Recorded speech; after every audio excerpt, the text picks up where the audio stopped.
MDH biryani મસાલા, પારંપરિક બિરયાનીનો અસલી સ્વાદ।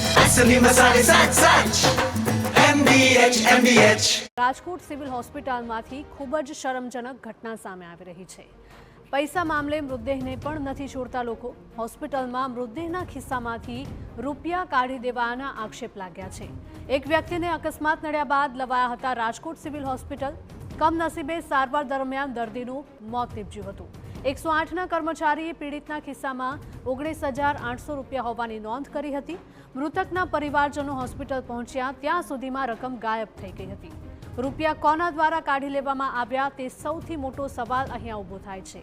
સમગ્ર ઘટનાક્રમની વાત કરીએ તો મૂળ મધ્યપ્રદેશના અને હાલ ગોંડલના માંડનકુંડલામાં રહેતા સગાભાઈ નામના વ્યક્તિને અકસ્માત નડ્યો હતો, જેમને 108 મારફતે તાત્કાલિક રાજકોટ સિવિલ હોસ્પિટલ પહોંચાડાયા હતા અને તે મામલે તે સમયે 108ના સ્ટાફ દ્વારા નોંધ કરાઈ હતી કે અકસ્માતનો ભોગ બનનારના ખિસ્સામાંથી 18,800 રૂપિયા નીકળ્યા છે, પરંતુ જ્યારે ભોગ બનનારના સ્વજનો હોસ્પિટલ પહોંચ્યા ત્યાં સુધી તે રકમ ગાયબ થઈ ગઈ હતી। સીસીટીવી ફૂટેજના આધારે તપાસની માંગ ઉઠી છે, જેથી સમગ્ર હકીકત સામે આવે। મુદ્દો એ છે કે આ ઘોર કળયુગમાં લોકો મૃતદેહને પણ નથી છોડતા। સંવાદદાતા મોહિત જોડાયા છે વધુ માહિતી સાથે। મોહિત, જણાવશો, ખૂબ જ શરમજનક ઘટના કહી શકાય, કારણ કે વ્યક્તિનો અકસ્માત થયો છે, તેને સારવાર આપવાના બદલે તેના ખિસ્સામાંથી પૈસા કાઢી લેવાય છે। સ્પષ્ટપણે અવારનવાર વિવાદમાં રહેતી રાજકોટની સિવિલ હોસ્પિટલનો વધુ એક વિવાદ છે તે સામે આવ્યો છે ને આ વખતે સિવિલ હોસ્પિટલના સ્ટાફ છે તેઓએ આ મૃતદેહને પણ છોડ્યો નથી। આખા મામલાની વાત કરવામાં આવે તો મૂળ મધ્યપ્રદેશના અને ગોંડલના માંડનકુંડલ ગામમાં રહેતા એક સગાભાઈ નામના જે વ્યક્તિ છે તેમનું જે રોડ અકસ્માતમાં સારવાર દરમિયાન તેમનું મોત છે તે નીપજ્યું હતું। જ્યારે 108ના કર્મચારીઓ છે તે સગાભાઈને રાજકોટની સિવિલ હોસ્પિટલમાં લાવ્યા ત્યારે તેના ખિસ્સામાંથી લગભગ 19,000 રૂપિયા જેટલી રકમ છે તે જોવા મળી હતી અને આ રકમ છે તે 108 સ્ટાફ છે તેમના દ્વારા જે હેલ્પ ડેસ્ક અને સાથે સાથે જે સિવિલ હોસ્પિટલનો સ્ટાફ છે તેને સુપરત કરી હતી, પરંતુ જ્યારે મૃતકના પરિવારજનો ત્યાં પહોંચ્યા ત્યાં સુધીમાં આ રૂપિયા છે તે ગાયબ થઈ ગયા હતા।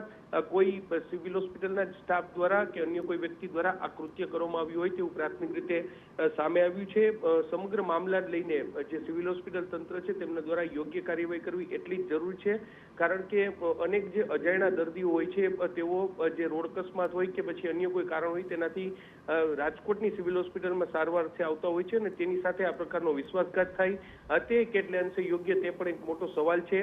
જો સિવિલ હોસ્પિટલ તંત્ર છે તે હોસ્પિટલમાં લાગેલા સીસીટીવી ફૂટેજ અને તે સમયે ફરજ પર હાજર રહેલા જે પણ કર્મચારીઓ હોય એ નર્સિંગ સ્ટાફ હોય, સર્વન્ટ હોય કે પછી અન્ય કોઈ જે તબીબ હોય તેમની જો તપાસ કરવામાં આવે તો જરૂરથી એક મોટી બાબત છે તે સામે આવી શકે છે।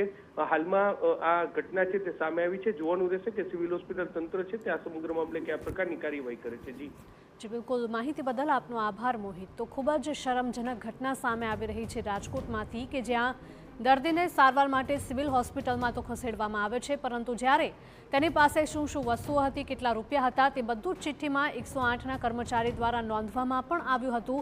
જે ચિઠ્ઠી પણ આપ આપની સ્ક્રીન પર જોઈ શકો છો, જેમાં સ્પષ્ટપણે રૂપિયાનો પણ ઉલ્લેખ કરવામાં આવ્યો છે, પરંતુ જ્યારે પરિવારજનો હોસ્પિટલ ખાતે પહોંચે છે ત્યારે આ રૂપિયા ક્યાં ગયા તે સૌથી મોટો સવાલ ઊભો થાય છે। MDH કિચન કિંગ મસાલા રસોડામાં હોય તો આપણે કંઈ પણ બનાવી શકીએ છીએ। રીંગણાનો ઓળો, બટેટા ફુલાવર, ભીંડી મસાલા અને બીજું ઘણું બધું। MDH